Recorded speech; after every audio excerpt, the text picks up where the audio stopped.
Welcome to the Startup Grind.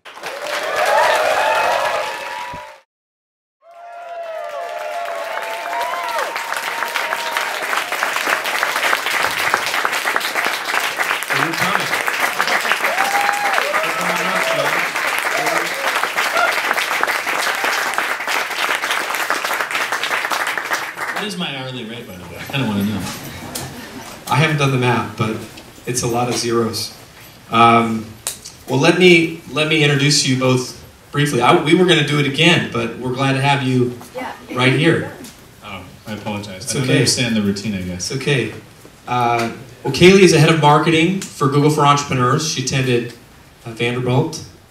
She worked on the Google search team. She's worked with entrepreneurs and nonprofits in Eastern Africa, in Nashville, and she heads up all the marketing for Google for Entrepreneurs. So thank you for being here. And John Lyman is the head of partnerships for Google for Entrepreneurs. He attended Georgetown.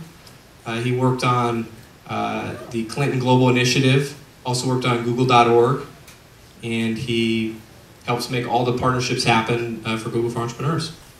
How did I do? Very well. Do you have a mic? We're gonna share. Are we sharing? Okay. So tell us, maybe y'all could just start by telling us a little bit tell us what Google for Entrepreneurs is, what its function is, and what you guys do. So Google loves entrepreneurs, and Googlers love entrepreneurs. We have a lot of folks who've come from startups, and they work here now, and they like to be involved with startups in any way that they can. So we like to think of ourselves as the team that works with startups and entrepreneurs globally. Outside of direct investment, we have Google Ventures, and they do a lot of investing in startups, but we like to do everything outside of that. So partnering with great people like Startup Grind, helping build startup communities. That's one thing we do. We run some of our own physical spaces for entrepreneurs. So Campus London, which we'll talk a little bit more about, Campus Tel Aviv. We partner with a lot of other folks who also run physical spaces around the world for startups. And then we like to layer Google in any way that we can. So whether it's a product or a team, an office hour where you can meet with a Googler. We think that Google has a lot to offer startups. We hope that we do, whether it's App Engine, which Snapchat is built on, or YouTube, which has launched many careers, including your favorite artist, Justin Bieber. Justin Bieber. Yeah. I'm glad we got the Bieber It's thing going to be a kind of a common thing after this whole thing. Yeah, so Justin Bieber. Very exciting for you, I can tell. She shakes her head in shame. So that's what we're trying to do. Okay, and is it global? Is it in certain parts of the world? Is it in every corner of the earth? I mean, tell us. It's very global. We are working. We've got more than 70 partners globally. We ourselves, Google is in many offices around the world, of course, but where we can't get, we have partners and other programs that we cover. As I understand it, that before Google for Entrepreneurs existed, there were groups inside of Google that were helping different initiatives, whether it was helping Startup Weekend or helping ASCII or helping somebody else, and then Google for Entrepreneurs kind of took all of those programs and brought them together inside of one group so that it united all those things. So Google is pretty grassroots, which is great. So in South Africa, we had launched an incubator, our own incubator, and in London, this was a few years ago, we're about to launch Campus London, and so there were all these different efforts that were going on globally, and we said we really want to continue that, but we also want to understand it a little bit better and see if we can coordinate some of it and bring it under some sort of understanding here in Mountain View. Kaili, I'd love to hear from you about. Tell us about some of the experiences and some of the entrepreneurs that you've seen around the world, and some people that have inspired you in spite of where they live or where they came from. Yeah. Hello, everyone. So, as John mentioned, we have these programs live in every corner of the world. We specifically focus on places where we have Google offices because Googlers, as he mentioned, are super passionate about their local startup communities. So they very naturally get involved. So, for instance, in London, that's where we have Campus London. We've seen some amazing stories come out of that. A lot of people that met in the campus cafe that decided to start companies together. They just had one of the first companies that started at Campus London got acquired by Twitter about 2 weeks ago. But we also see a lot of, it's kind of, in this very inspiring trend we've seen, a lot of the most exciting startups that we've seen are actually coming out of conflict regions. Places where they have much worse wireless, that matters, much worse like places to work, much more stressful conditions and a lot fewer resources, and yet they're building something amazing. A lot of us have heard about the tech scene in Pakistan. It's booming, even though they've had very little in the way of resources. In Tel Aviv, another place, we have another campus there, and the amount of crazy success stories we're seeing there. For instance, some Googlers in Tel Aviv, they get a pretty long maternity leave in Tel Aviv. And so they decided that they were going to start the first ever startup school for moms who just had a baby and were, I guess, bored. I don't know. I don't understand it, but they had all this allegedly extra time, and so they started the first ever baby-friendly startup school. They called it Campus for Moms, hosted it in our campus, Tel Aviv, and it's been a wild success. I thought it was something that would only work in Tel Aviv, and they just launched Campus for Moms in London, and it's also been a wild success there. So. Do stay-at-home dads get to participate, or yeah, it's excluded? Welcome to everyone, but Okay. they do put down like the kid-friendly padding, and there's babies crawling all over. There's literally I've seen a picture of it. There's literally babies all over the room. Yeah. So I guess you could call that limited Yeah. resources too. Like in a different way, your time and your energy is limited when you're a mom. But. Yeah. Google diapers, everything. Yeah. What traits are you seeing from entrepreneurs, especially in these emerging regions, as you see entrepreneurs in Tel Aviv or in Africa or in Australia or in Asia? What common kind of threads are you seeing amongst the successful entrepreneurs? Sure. We always get excited when we come into a startup scene and the entrepreneurs aren't just thinking about the local market. In a lot of different places, they only think about their country. And so it's always really, you know that there's going to be some good things happening when they are international first or focus on the US and Europe first. Because that's where you're able to learn fast, fail fast, and move on to the next thing or pivot. And so that's something that always encourages us. I don't know, John, if you think about it. Yeah, I think we're seeing a couple things right now which we find really exciting. One is that innovation can happen anywhere in a way that even a few years ago wasn't possible necessarily, right? It's cheaper to start a company now, you can do it faster, and you can do it anywhere you have wireless, right? You don't have to have your own servers, you don't have to hire a 40-person company or raise a Series A round to really build a company that can get some traction, so that's exciting. Number two, a lot of people have been through this before now, right? There's a theory behind this. There's the lean startup methodology, there's pivot, there's, there are all these different things that are happening. There's customer acquisition theories. They're buzzwords, but it's important to think about and understand, or you can at least have the option to when you start a company. Talk to people and hear from them who've been down this path before. I think the most exciting thing is that people are starting companies as part of a community now in a way that has happened in Silicon Valley for a while, but doesn't always happen in the rest of the world, and that's starting to change. So if you think about it, Larry Page and Sergey Brin, when they started Google, started it in a very similar way to Steve Jobs and Steve Wozniak when they started Apple, or Hewlett-Packard, Dave Packard and Bill Hewlett before they did. As in they were all started in a garage with Exactly. a couple of guys. Right. The best startup idea would have been in 1940 to buy every garage in Palo Alto, right? We would have all been millionaires. But we didn't do that. And what happened around 2009, 2010, if you look at Kevin Systrom, he started Instagram in a co-working space in San Francisco. Yeah. That's a huge shift, right? And that's something that we're really excited about and we want to help continue to happen. When his original startup idea was started here at Google, right? He Yeah. then pivoted into Instagram after he left, but incubated his idea inside of Google. I think that's something interesting too, is that you see these big companies who are, there are paths to exits, there are paths to venture capital, there are paths to building better teams than there ever have been, and you can be in the Valley, or you can know who's not from Silicon Valley. Raise your hand. Okay, was about half the room. I think one thing, we spend a lot of time in different startup cities, and one thing we always heard is we're the next Silicon Valley, and we're starting to finally hear people own their own local stories and their own local, like what their city offers. Because Silicon Valley is amazing and very hard to replicate, and a really special place, but it also is a really hard place to get started, and you're a small fish in a very big pond. And so a lot of time we're traveling to cities like New Orleans, Denver, Nashville, Durham, just here in the US where we have a lot of partnerships with co-working spaces. And we see them, they're really owning the fact that they have an incredible, a lot of times like a niche in healthcare in Nashville, for instance. And they're owning the power of that local community because you don't really need Silicon Valley necessarily. We have some things here that are unique, but them taking ownership and loving their own city is pretty exciting to see.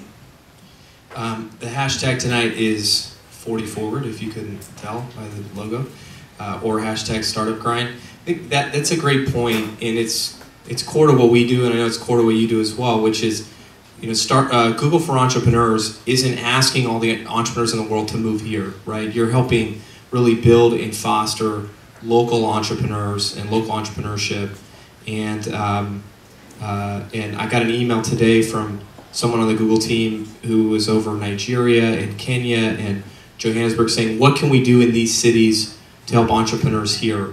And that's really a big shift, I think. I mean, are you seeing that as well, that it's not just you all, or is that a global trend, or is that still kind of a revolutionary idea for entrepreneurs to stay where they are and to make it happen at home? We hear that a lot, and you see that a lot, that a company will become really big in Tel Aviv or in London and these kind of startup hubs, and then they might at least open an office here. And we're seeing increasingly that they're at least keeping their headquarters back home, because a lot of those places have exceptional technical talent. At our programs like in Poland and Tel Aviv, we see a lot of that. But it's also really essential that these successful founders, like you see, that's kind of the whole premise of Startup Grind, is that the successful local people stay there and mentor the next generation. And if all the successful founders come to the Valley, then there's no one there to give back and invest. And that's a huge reason that Silicon Valley has been so successful, is that people stay here and there's that give back culture you guys celebrate. And we need that in other places. How many people here work in a co-working space or have worked in a co-working space before?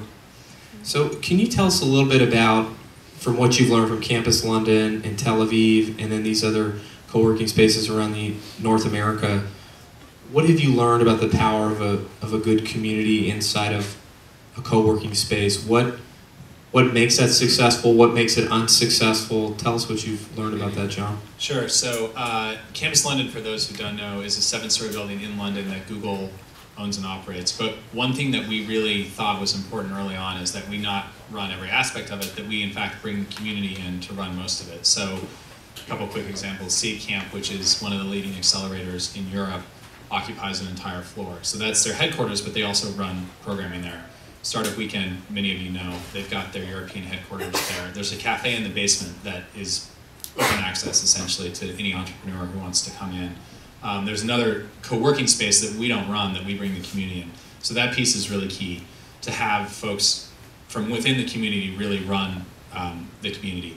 Another thing that we really try to hone in on are these different events, so people who are coming over who do want to give back have the opportunity to do that. We want to be relatively neutral in technology platforms and things like that, so that anyone who's working on an idea feels open and has the opportunity to work on that. I mean, one thing that we've really seen that's important in many of these locations outside of the US, I was just talking to Steve Chen about this earlier this week. Steve Chen is a co-founder of YouTube. And one thing that he said is he wants to, when he goes and talks to people in these communities, he wants to give them permission to go out and try new things and to fail, because he feels like that was the permission that was granted to him when he started YouTube. I don't know if you know this, but Steve Chen was at Facebook right before he started YouTube. So he left Facebook to go start YouTube. I mean, that's crazy. Did he get fired or something? No. He just said, I want to go and do my own thing. But this is like, when did YouTube start? 2005, 2006? I mean, not a lot of people were leaving Facebook at that time, right? And he really felt empowered to do that, because that's what was going on in the Valley, and he wants to try to embed that in different cultures. So it's hard, and I don't know how you get to that exactly, but it's something that we see going on in these communities, and we want to encourage more of. Yeah, are there any examples that you've seen of people that are able to replicate that failure model that we see in Silicon Valley elsewhere? So who are the big failures that I Yeah, no, just, I mean, I know for us, when we have people up on stage, no matter where they're at, that's one of the things we always focus on is like, what did you screw up on? You know, but I wonder like what you have seen, whether it's in London or Tel Aviv, or are there specific programs around that or things that bring that out that allow people to kind of to fail quickly? I mean, it could be Startup Weekend, that's a good example. Yeah, I mean, so I think Startup Weekend I think it's a great example. I think a lot of people are failing pretty quickly there, and they're able to iterate on an idea in a weekend, and if it doesn't work, then they can move on from it or take some kernels of that and go in another direction. Another thing we're trying to do is just even coming over here for a few weeks, I think is a really big deal to a lot of entrepreneurs. So one of my favorite stories recently is this startup, Groupik from Pakistan. I don't know if any of you know it. So say the three of us are out on a hike and we want to take a picture. Which happens quite frequently. We should hike more. We don't do that. And we don't have a photographer. So what happens is I'm the photographer, I take a picture of Derek and Kaili, and then I hand the phone over to Derek, and then I pop in a space that's open, and we take another picture, and then Groupik combines that into one picture. It's pretty simple, but it solves a real need. They started in Pakistan, and they came over here for just a few weeks, and they were able to meet a lot of investors, partners, people like that. And then I think they also understood a little bit more about how things work over here and how let's change and iterate pretty quickly so that if something's not working, we can move on to something different. Talk to us about, we all know that Google started in a garage. We know that Google was a startup. What, when we hear about Google, when we read about Google, we're sitting inside of Google tonight. What things within the Google culture are still like a startup? Kaili, what types of things, what types of programs that are unique to Google that still kind of bleed that, hey, we're still fighting it out, from the garage? Good question. Yeah, we're definitely not a startup anymore. But that's something that we hold. It's something we talk about a lot, and it's a big reason our team even got started. It's like Google still really cares about startups, and I think, for us, the Google for Entrepreneurs team, we just grew to be 8 whole people. So we are in many ways, like we consider ourselves a startup inside this larger corporation.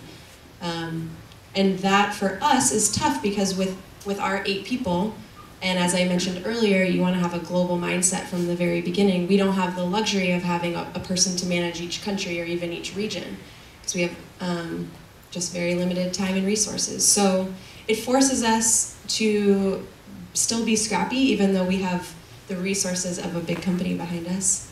I think Google is like a startup in that a lot of the things that still rise to the top are very passion-driven. So again, that's kind of why our team got started. Googlers are very passionate about that, and then you can't really work day and night on a project unless you really care about it. And so at Google, a lot of our products kind of come out of that.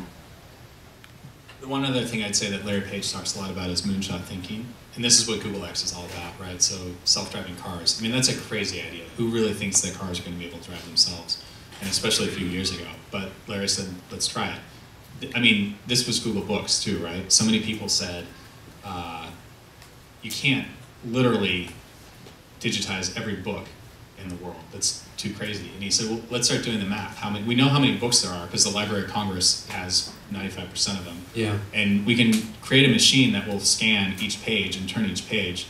So it's just a math problem after a while, right? And he did the calculations. It was like 2.5 years or something.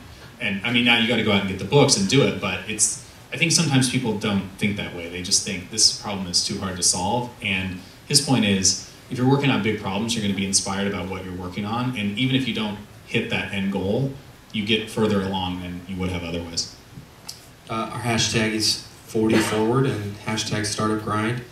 Talk to us about, I know there are people here that would love to work with Google for Entrepreneurs or would love to work with Google. You probably don't speak for all of Google, but within your own group, talk to us about, and this is not a fishing for compliments about me, but talk about some of the other partners that you have and kind of what you look for in partners and what types of programs that you partner with and what types of things you do to support those partners. Sure. So I mentioned this a little bit earlier, but we're really seeing the importance of physical space. And it's fascinating, right? Because more and more of our lives are moving online, and I think everybody recognizes that. And yet in some ways, the physical connections are becoming even more important. So one thing we've done recently is we've partnered with 8 technology hubs around North America in places like Detroit and Chicago and Minneapolis, that Raleigh-Durham, that have a lot of great things going for them, and maybe just aren't as well known in the bigger metropolises, but we think have some really great things to offer. And we've put them together in a network. So we found what we think is the best tech hub, co-working space, accelerator in each of these cities. And then we've said, hey, are there things that you can do together to improve your own work? And they said, yeah, I think there are. So one thing that we did recently to help further that was a demo day. So we said, hey, why don't you bring all of your best startups out to Silicon Valley? Because one thing that they kept saying was, we want better access to Silicon Valley. By better access, what they meant was, we want to meet with investors. This was the hidden subtext. So we said, yeah, let's do it. So we got them all out here, and you came, and we had a bunch of folks in the room. We didn't really know what was going to happen. Steve Case, former founder of AOL, came out, and he ended up investing $100,000 in each of the 10 startups. And then after that event, they met with other investors from the Valley, and so we hope to build that bridge between Silicon Valley investors and this technology and the rest of the country. Yeah, this was amazing. I mean, it was not planned or anything. He saw the pitches of these startups, and at the end of it, he stood up at the front and was like, these were awesome. I'm going to support these local communities. I'm putting in $100,000 into each. It was like, I thought these guys were going to run. Well, you guys were happy, but the startups were happy. Like, gonna bum rush the stage. We're going to do some questions here in a minute, but I want to talk about 40 Forward. And Kaili, I wonder if you could talk about what is this program and where did it come from? Sure. Yeah, I liked your summary of it earlier. That was really nice. Thank you. Basically, you mentioned these different organizations that we partner with, like Startup Grind, like Startup Weekend, like a lot of local incubators and accelerator programs. But something that's very, very dear to our heart as a team is the underrepresented founder. These different groups in the US. You guys all know the stats. It's a huge press cycle right now for a lot of great reasons. Something that we're really passionate about. And so we work with a lot of groups that focus on getting more women into tech, or African Americans or Latinos into tech. But we also took a look. I mean, we partner with the best organizations for startups, like Startup Grind, the people that know how to put on a great event, the people who know how to do education and mentorship for startups. And when we talk to groups like Startup Grind and like all these others, a lot of them, though they have the best programming in the whole world, they said we still also struggle with this, how to provide a really inclusive, welcoming community for all people.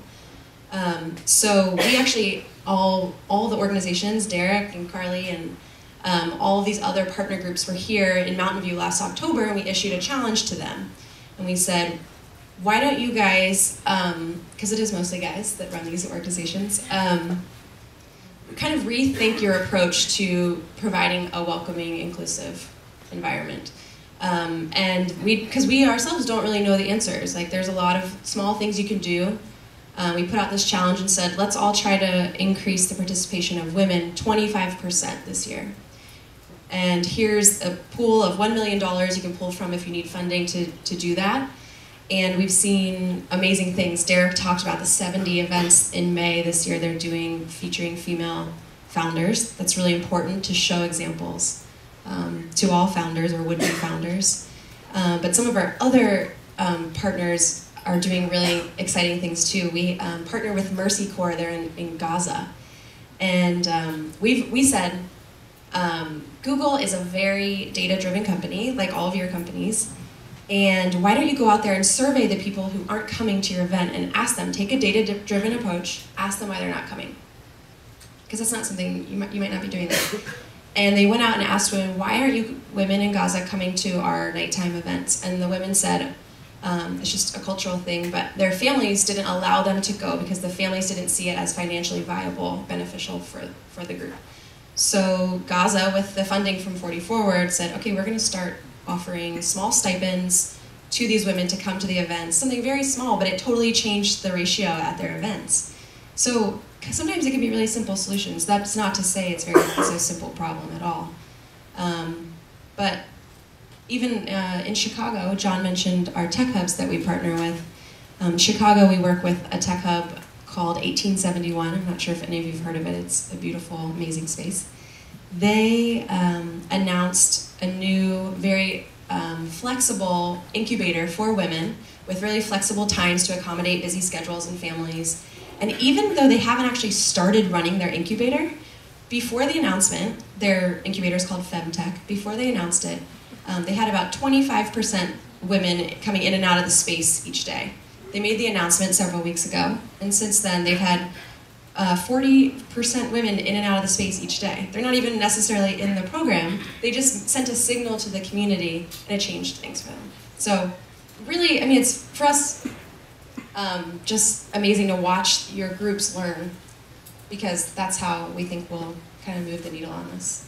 Yeah, I think if I can just add on to that, and this has really been spearheaded by, on our side, a team of about 300 people. So as I look at that number 40, and I think we're one of that, 39 minus us, it's like, wow. I mean, there's so much going on around this program, and it's so exciting. And but I think that a lot of entrepreneurs are just, it's not that people are malicious about it, or that they're trying to exclude women, or that people are trying to exclude minorities. I mean, I talk to people all over the world every single day, and I fundamentally believe that people are good and they will make the right decision when that time comes. But I think it's just, for me, as somebody who has done a poor job at really involving a lot of women in our programs, I've not been thoughtful about it. And I have amazing women in my life. It's not, I love women. It's nothing to do with that. But my wife is watching, what's up? Or my mom. Hey Mom, I didn't swear tonight, so that's good. I never swear on camera. But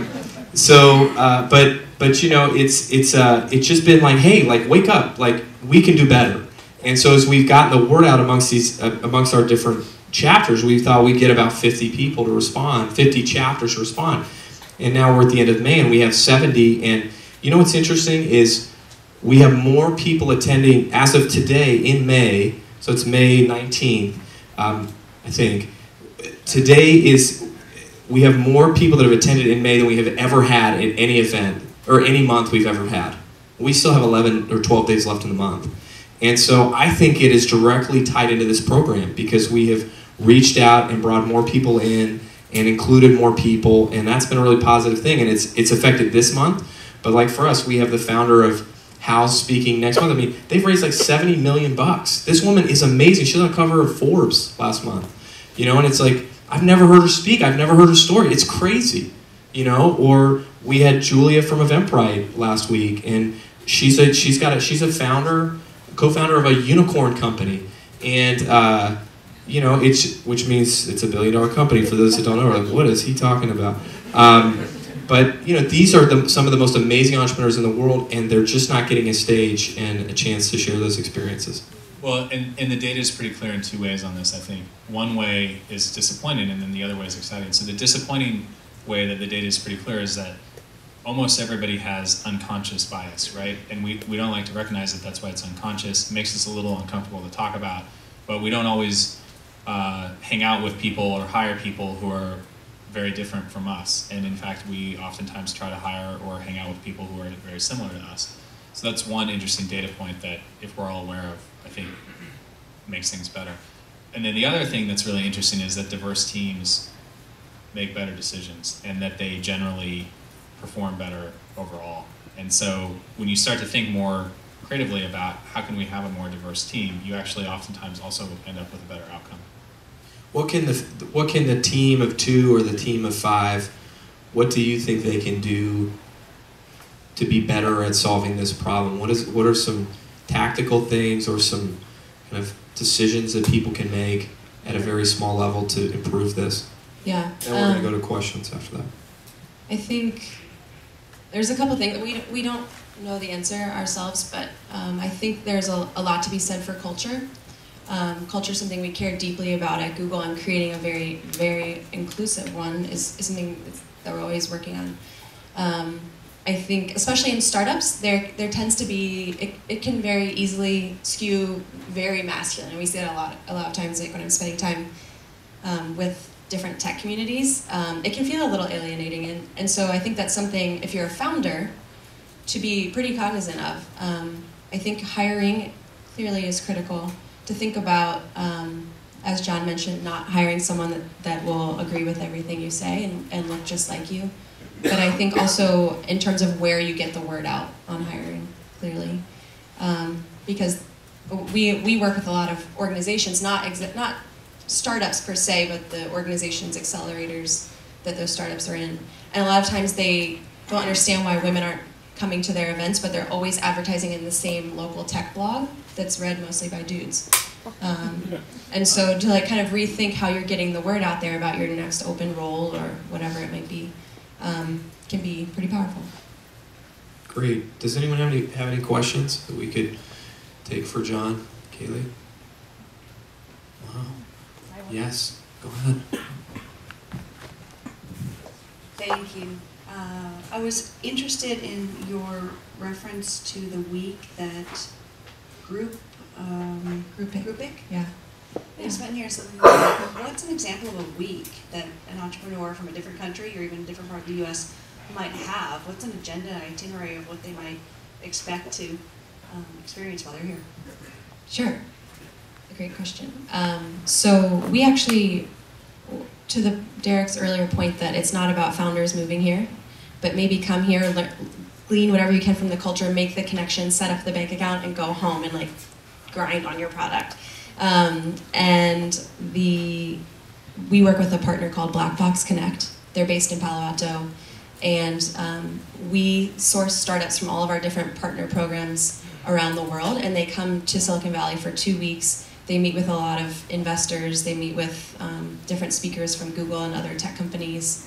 And mostly it's about getting exposure to the culture. A lot of times we see, and Groupic, actually, I don't think they'll mind me talking about this, but when they came, they, from Pakistan, they were nervous to talk about their idea with people because there's a sense in a lot of startup communities that if you share your idea, someone will steal it, when it's really about execution, right?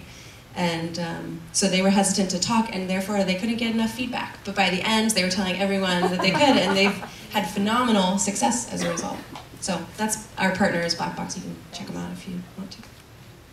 Hi. Any question? Oh, sorry.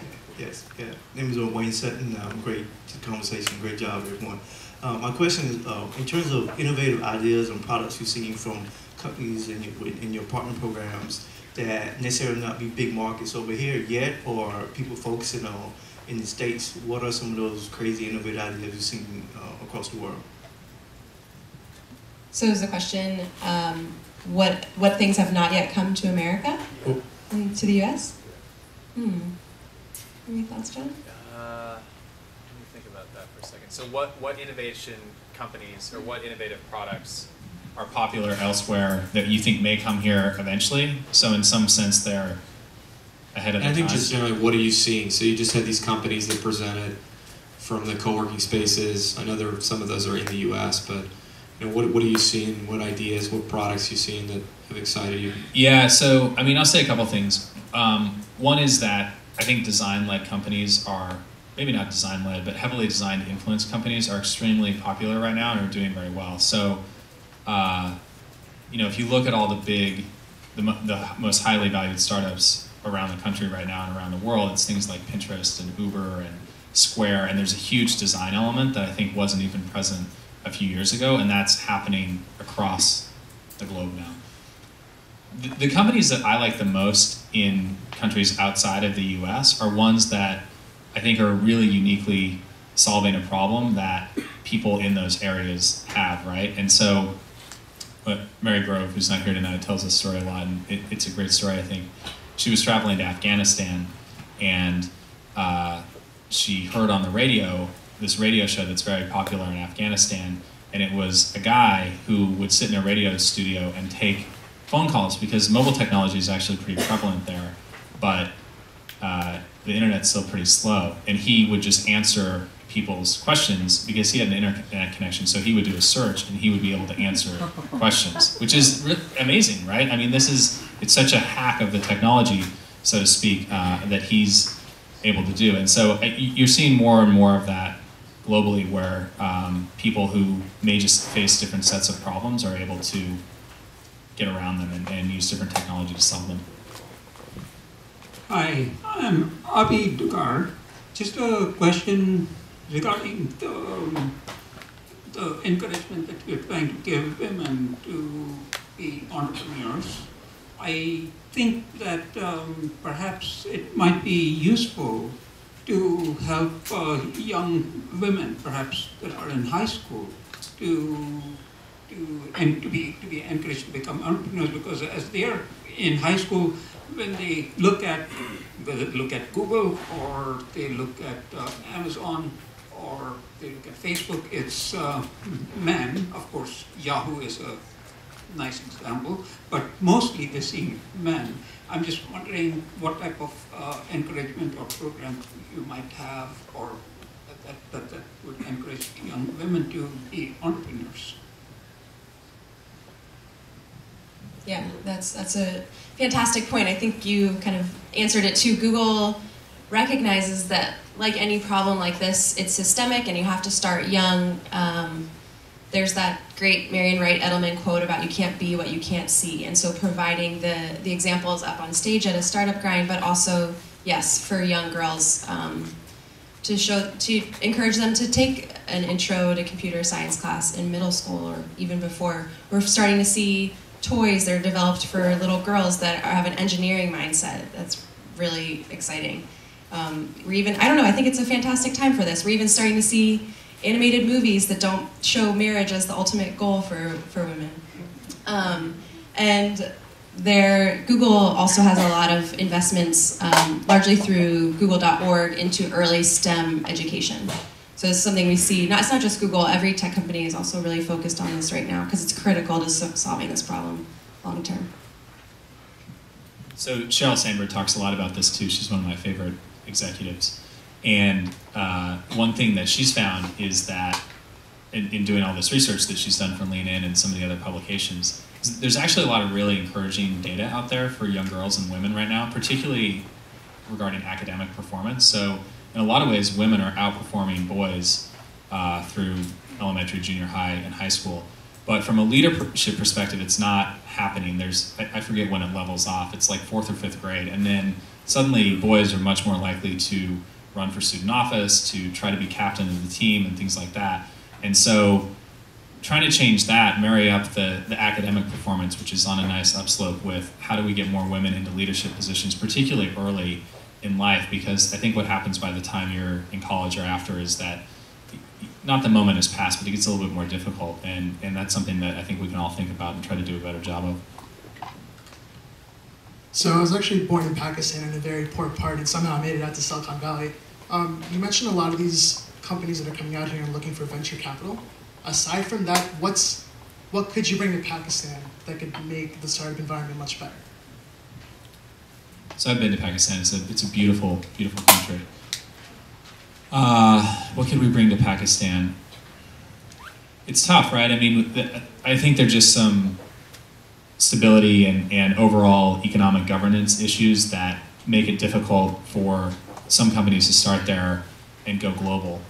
I mean, Google has an employee in Pakistan, so it would be great if we had more. I don't know if it's going to happen. Maybe two soon. or three. Maybe 2 or 3. I mean, Pakistan has a lot of great things going for it. The engineering talent is fantastic, and you've got a big population there, and you've got, I think, a lot of products to develop there.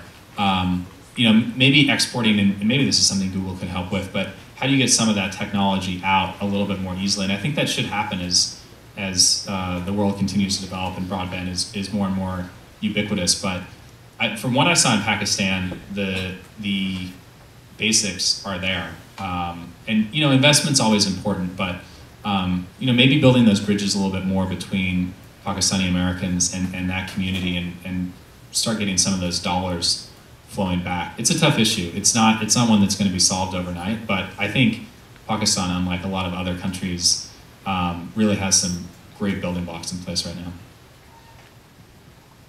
Hi, I'm Minda Guhad. I'm from Peak Focus and from New York City. I am a minority female, part of your target market.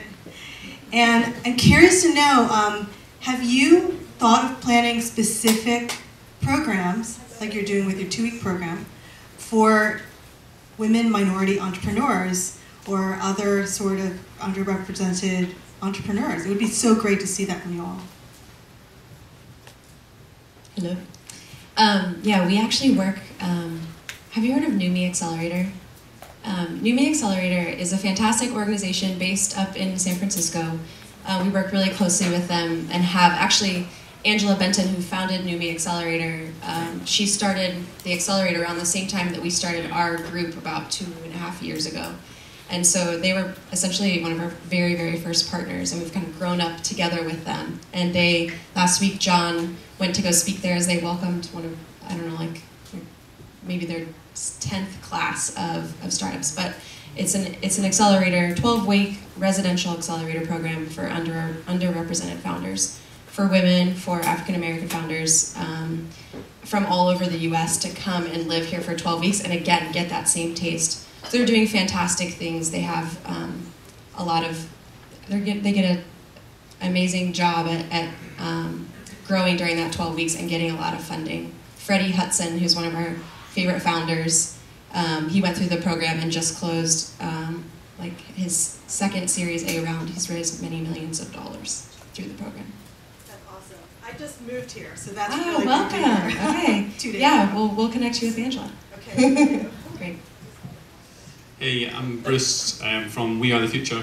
I'm from Edinburgh, Scotland, just over here for the week.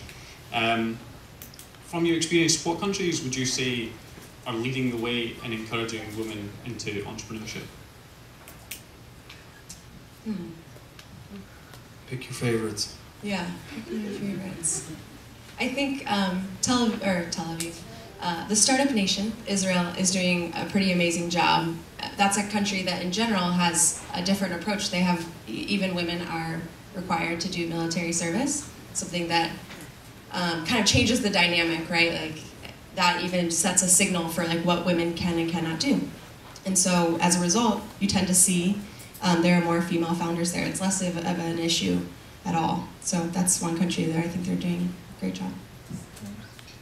Yeah, I think the UK's actually made some strides here, and I see this, I mean, this is more anecdotally, but when I go through Campus London, what's interesting is I feel like the crowd's a little bit more diverse ethnically, but also from a gender perspective. And I think a lot of those people are UK founders, but I think they're also drawing female founders from across Europe because they find the UK to be a good place to be. I mean, London's a great place to be anyway because it's a little bit easier to raise money there and hire technical talent, but I think there's an openness to the culture too that is pretty helpful. John and Kaili, that was a really awesome overview. So I came tonight specifically to learn about Google for Entrepreneurs and learned a lot of new stuff. I know Ez is a friend in the London campus, and Bridget Beam as well. So I wanted to ask you both, what's on your wish list? What are the things that Google for Entrepreneurs wishes it could see more of or wishes it could do that right now aren't yet there, but you'd love to see them? Well, obviously, more underrepresented founders I think would be great, and we're trying to address that. One thing that I'm really personally interested in is how can we get some of this educational content out to more people? We did a series online of videos, and it's pretty basic things: how to start a company, how to raise a Series A, how to really design a product. And the engagement was incredible. It was 18 minutes was the average view time. Because the fact of the matter is, we have great PMs here, we have great engineers at Google, but it's tough to get out and talk to startups one-on-one. And so how can we scale that even more?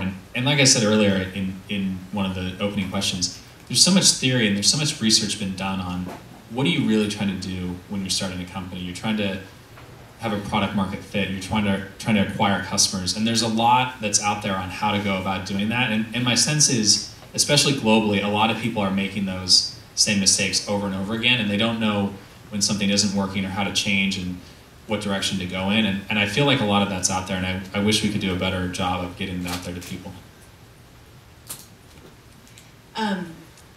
One thing, we work with a group called Lemonade Day, and they teach kids. I mean, you can kind of guess what it probably is. They do a curriculum teaching kids how to own and operate their own business. Then they culminate in one day in May where all the kids, like a lot of kids, a lot of kids. It was 50,000 kids in Detroit alone, I know, last year. They had the entire public school district do it, run their own lemonade stands and market it. And Julie Eberly, she runs Lemonade Day and talks about how we now see children who are going to be athlete prodigies, and we invest so much training and money and time in them. We have parents driving them all over the country for tournaments. And we do the same thing with musicians, like little violin stars. We invest all this time, and yet we don't have any sense of, we feel like being an entrepreneur is this black box, and it's just, you gotta just be lucky and in the right place at the right time. That's partly true.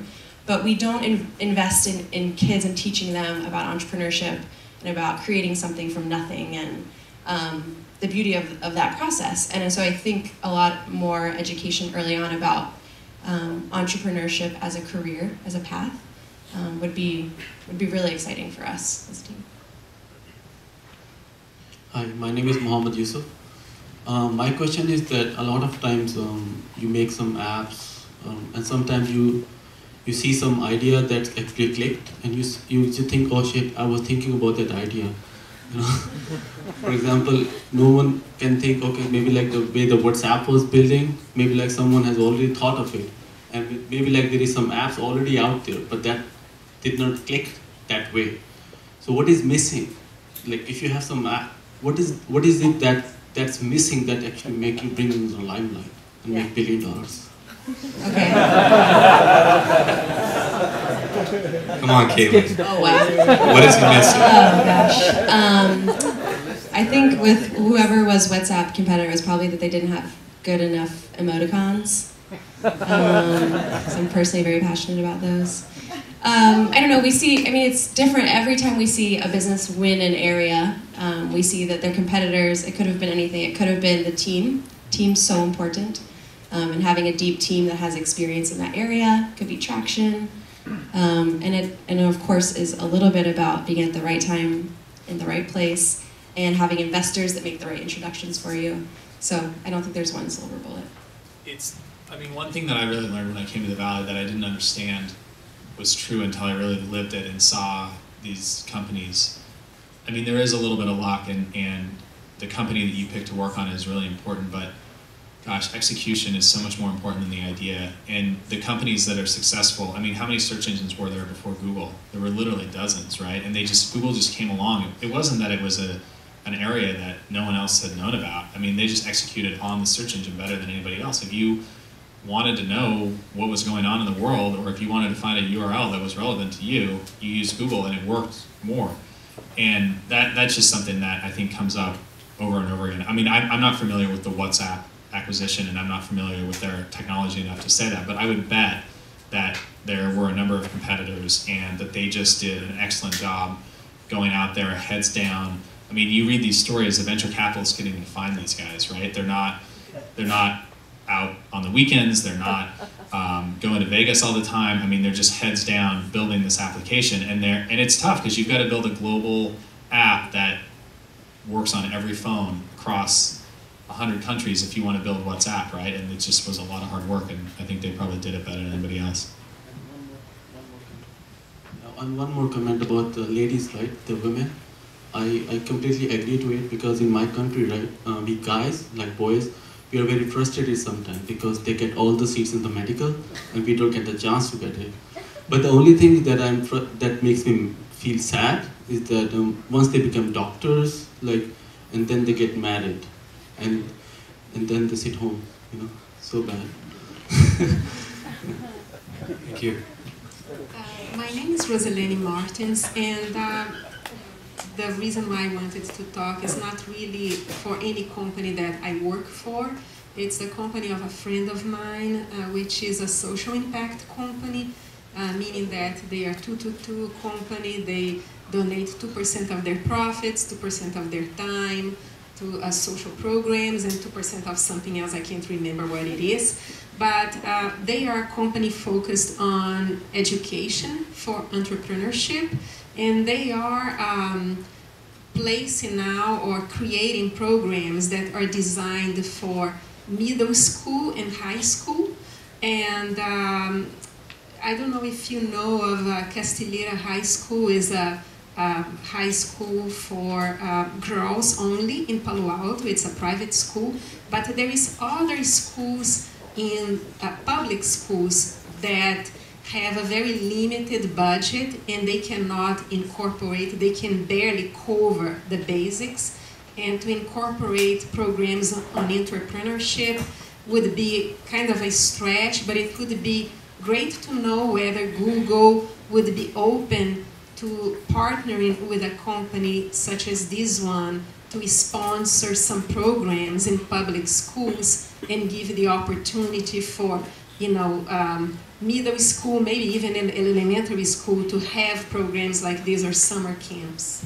Yeah, we should catch up after. And one thing I'll say specifically about entrepreneurship education that we've seen is the education piece is really important, but what's critically important about entrepreneurship is that the kids are allowed to go out and do it themselves. So teaching entrepreneurship in a classroom like you teach math or science or English is a little bit different when it comes to entrepreneurship. So you want the kids to be able to go out and actually build their own lemonade stand and then operate it themselves without any adults or any help from anybody else and try to sell lemonade to people. It's really hard, right? And the first thing you realize is, oh, I had to put in a lot of money to buy the sugar and the lemons and everything else, and then I didn't make that money back. And so how can I cut my costs, or how can I increase my sales so that I'm making a profit? And you only, I think, understand that when you do it. We're gonna do one more question, and then are you guys gonna be here for a few minutes after? We get people to talk to you after. Okay. Do you finish it off strong? Hi. So you've been talking about different groups that you want to help in terms of underrepresented groups, women, minorities, groups that haven't gotten a chance to touch the entrepreneurship game as much as other groups today in the Bay Area. So I had a question about another group, baby boomers. Today we have about 40 million baby boomers in the US. In the next 25 years we'll have 75 million. There's reports about 2/3 of these people are not going to retire. They're going to keep working and keep doing things. Any sort of focus towards this demographic at some point? Yeah, great question. It's actually something that we mentioned, that we're a passion-driven team. We have many people on our team are, most of us here have like aging parents, and figuring that out. It includes both people who might become an entrepreneur later in life in these active, longer retirements that we're seeing now, and also products and services for an aging world and country specifically. So it's an area we're really focused on and that we're spending more time on. I don't know if you have anything specifically to talk about there right now. Our team just attended Aging 2.0. It's a conference in San Francisco last week about this topic. It's something we're actively thinking about because we want to be a part of it. It's going to be a huge market. Let's give John and Kaili a big, huge round of applause.